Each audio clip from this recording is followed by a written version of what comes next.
Donc j'ai été pauvre toute ma vie. Je vivais avec ma mère et mon père dans un vieil appartement. J'ai toujours tout fait pour que l'endroit soit propre. Mais j'avais quand même beaucoup trop honte pour inviter mes amis. On n'avait qu'un canapé et une vieille télé. Je n'avais même pas ma propre chambre. Je dormais sur le canapé pendant que mes parents dormaient dans la chambre principale.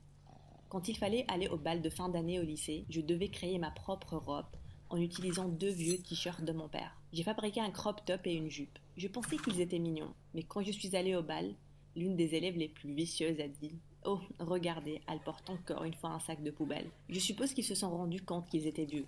Je ne pouvais pas retenir mes larmes. Toutefois, Trina, l'une des filles les plus populaires du lycée, a saisi ma main et m'a emmenée à l'extérieur. Elle a essuyé les larmes qui coulaient sur mes joues et elle a dit: Ne leur donne pas d'importance, ils se comportent comme des cons. Et elle m'a ramenée à la maison. Mais pour une raison quelconque, Trina voulait devenir mon amie. Elle m'a invitée chez elle et waouh, elle était tellement riche. J'ai quasiment eu une crise cardiaque en voyant sa grande et luxueuse maison. On a fait le tour et elle m'a demandé de la rejoindre dans sa chambre. Pour la première fois de ma vie, quelqu'un s'intéressait à moi et j'étais tellement heureuse. Mais aussitôt qu'on s'était assise pour parler, Trina a dit: Hé Emily, tu voudrais gagner un peu d'argent? J'ai rapidement répondu: Oui, bien sûr, tu as un vrai poste pour moi. Et elle a répondu: Oui, j'ai plus ou moins besoin d'une assistante personnelle pour m'aider au lycée et un peu ici. J'avais compris ce qu'elle voulait dire. Elle avait besoin de moi pour que je devienne sa bonne, enfin d'une manière ou d'une autre. Et vous pensez que j'avais probablement refusé. Je veux dire, c'est tellement humiliant de travailler pour une autre élève. Mais oh que non. J'étais sur le coup dès que j'avais entendu le mot argent. J'ai immédiatement accepté et j'ai commencé à faire tout ce qu'elle me demandait. Je faisais ses devoirs, emmenais ses livres d'un cours à un autre, l'attendais dans les vestiaires des filles jusqu'à ce qu'elle finisse sa douche pour lui tendre la serviette de bain. J'ai fait tout ce qu'elle m'a demandé de faire, même si c'était débile ou embarrassant. Les autres élèves ont commencé à m'appeler de tous les noms, comme le toutou, le robot, la bonne chip.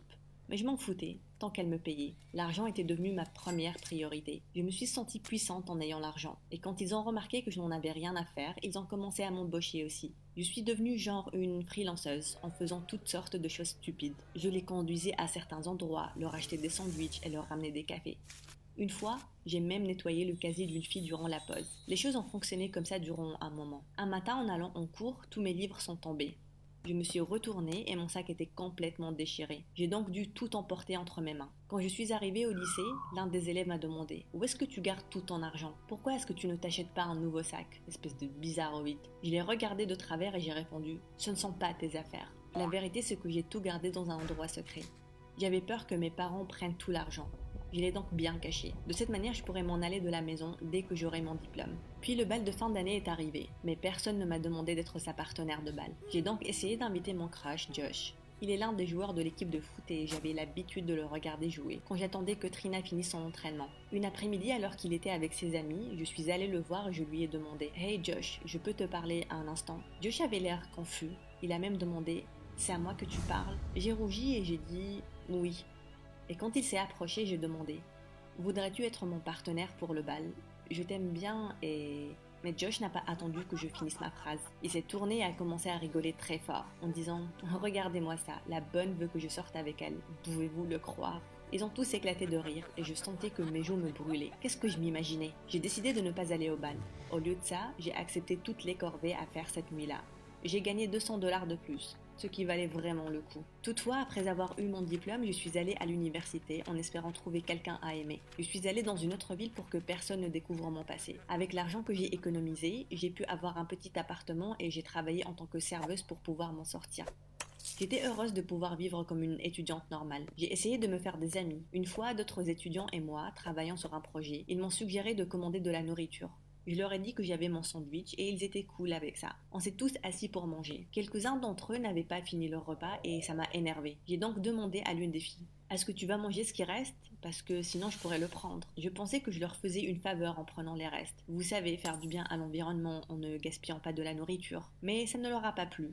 Ils m'ont regardé comme si j'étais une sorte de bactérie qu'ils ne voulaient pas avoir aux alentours. Et personne ne m'a invité de nouveau. Et puis j'ai rencontré Andrew, c'était le mec le plus beau du cours de philosophie. Dès que nos regards se sont croisés, j'ai eu des papillons dans le ventre. Je savais qu'il avait ressenti quelque chose aussi parce qu'il n'a pas arrêté de me fixer pendant un bon moment. Un jour après la fin du cours, il s'est approché de moi et m'a demandé en rencard, autour d'un café. J'étais excitée, je veux dire, j'allais finalement avoir mon premier rencard. J'ai attendu ce moment toute ma vie. J'ai immédiatement dit oui et on s'est mis d'accord de se voir plus tard la même nuit, dans l'un des cafés près de l'université. Andrew était super gentil, on a eu un super rendez-vous Il a payé pour le café et ça m'a fait plaisir.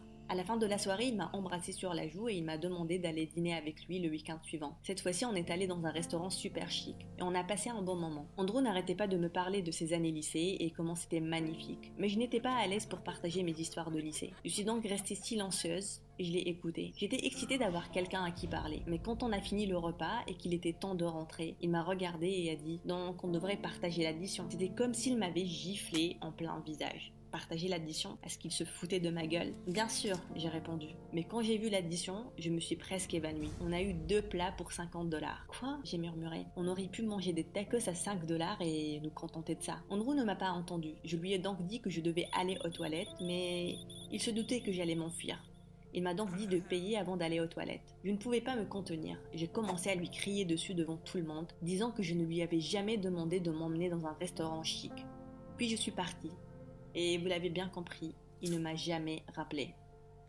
J'avais le cœur brisé, mais ça m'a poussé à penser à ma vie.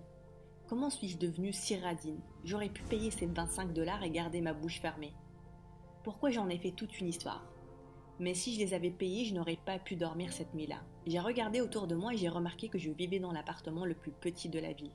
Même si je pouvais me permettre de vivre dans un manoir avec tout l'argent que j'ai mis de côté. J'ai toujours mangé avec des couverts en plastique pour ne pas utiliser l'eau du robinet. Des fois, je les ai même réutilisés avant de les jeter. Si mes habits étaient déchirés, je n'en achetais de nouveau que des friperies. J'ai même pensé à vivre dans la rue pour économiser l'argent du loyer. Je pourrais me doucher dans les vestiaires de l'université. Mon Dieu, j'étais une radine. Oui, au lieu de me sentir navrée ou de me mettre en colère contre moi-même, j'ai fait la paix avec ça. Je suis radine et j'en suis fière. Si Andrew n'aimait pas ça, eh bien tant pis pour lui. L'argent est tout dans ma vie, qu'il l'accepte ou pas. Avec cette mentalité, j'ai commencé à chercher d'autres manières pour économiser de l'argent. J'avais besoin de voir le chiffre grandir sur mon compte bancaire, et pas 1 $ en moins. Je cherchais de la nourriture dans les poubelles, et des fois j'allais au foyer pour sans-abri, pour avoir des repas gratuits. J'ai aussi commencé à collecter les bouteilles en plastique dans les rues, et les recycler pour avoir quelques centimes de plus. Mais une fois, j'ai eu des ennuis à cause de ça. Je me suis rendu compte que l'un des plus grands restaurants gardait ses bouteilles en plastique dans les bennes à ordures, dans la rue derrière. J'ai donc commencé à y aller la nuit pour prendre le plus de bouteilles possible. Une nuit, alors que je remplissais le sac avec des bouteilles en plastique, j'ai entendu une voix bizarre derrière moi qui disait « Hé, toi, ne bouge pas ». Mon sang s'est glacé. J'ai stoppé net ce que je faisais et je me suis retournée pour voir 3 sans-abri. Ils étaient tout sales. Leurs vêtements étaient crasseux aussi. L'un d'eux a demandé. On se demandait qui nous volait notre part. Qu'est-ce que tu fais ici? Puis, il s'est approché et m'a enlevé le sac de la main et a dit avec un ton sévère: reste dans ton périmètre, sinon tu vas subir les conséquences. J'ai acquiescé et je me suis enfuie. Mon cœur battait rapidement, comme jamais auparavant. Je pensais que l'homme voulait me blesser. Plus tard, j'ai découvert que les sans-abri dans ma ville ont divisé le territoire en zones. Ils collectaient tous les bouteilles en plastique pour avoir un peu d'argent. Je ne pouvais pas y aller comme ça et collecter les bouteilles comme je voulais. J'ai donc collecté les bouteilles dans la zone avoisinante et j'ai arrêté d'aller à de nouveaux endroits. J'y allais bien, mais j'étais toujours seule. Andrew a raconté à tout le monde ce qui s'est passé. Et comme au lycée, les étudiants n'étaient pas excités de m'avoir comme amie, encore moins comme petite amie. J'ai donc décidé d'essayer les rencontres en ligne. Je me suis inscrite sur l'une de ces applications de rencontres pour trouver l'homme parfait. Mais après quelques recherches, je suis tombée sur quelque chose de mieux. Un groupe Facebook pour les radins. Ce n'était pas une blague, ils avaient ça dans la description. Nous sommes des radins cherchant l'amour. Droit au but, j'ai murmuré. J'ai immédiatement rejoint le groupe. Le processus était hilarant. Tu dois répondre à des questions sur comment économiser de l'argent quotidiennement. Il voulait vraiment s'assurer que la personne était radine. Mais ça m'a conduit à quelque chose d'excitant. 2 jours plus tard, j'ai reçu un message d'un membre appelé Tom, disant qu'il était intéressé par moi et qu'il voulait avoir un rencard avec moi. Oh, j'ai demandé. Tom a répondu en toute confiance. La plage, bien sûr. C'est gratuit. Et s'il te plaît, apporte tes collations. J'apporterai les miens. J'étais impressionnée par autant d'honnêteté dès la première fois. Et je n'ai jamais été aussi excitée par un message de toute ma vie. J'étais tellement excitée que je suis allée à une friperie et que j'ai échangé l'une de mes anciennes robes contre une autre. On a eu notre rendez-vous sur la plage durant le week-end. C'était magique d'apprécier le coucher du soleil ensemble. Tom était très beau et on n'arrêtait pas de se parler et de partager nos expériences et nos secrets sur comment dépenser moins d'argent. Mais quand on s'est levé pour rentrer, on a tous les deux remarqué une pièce de monnaie sur le sable. Sans trop y réfléchir, on a tous les deux voulu l'avoir. Tom était plus rapide et il l'a eu en premier. On s'est regardé et j'ai dit: c'est la mienne, je l'ai vue en premier, rends-la moi. Mais Tom a refusé. Non, je l'ai vue en premier. Puis il a ouvert sa main et on s'est rendu compte que c'était une capsule de bouteille. On a éclaté de rire en même temps. Et pendant qu'on rigolait, je l'ai regardé. Et la seule chose à laquelle je pouvais penser: je pense que j'ai trouvé mon âme sœur. Je pense que je suis amoureuse. Et je suis certaine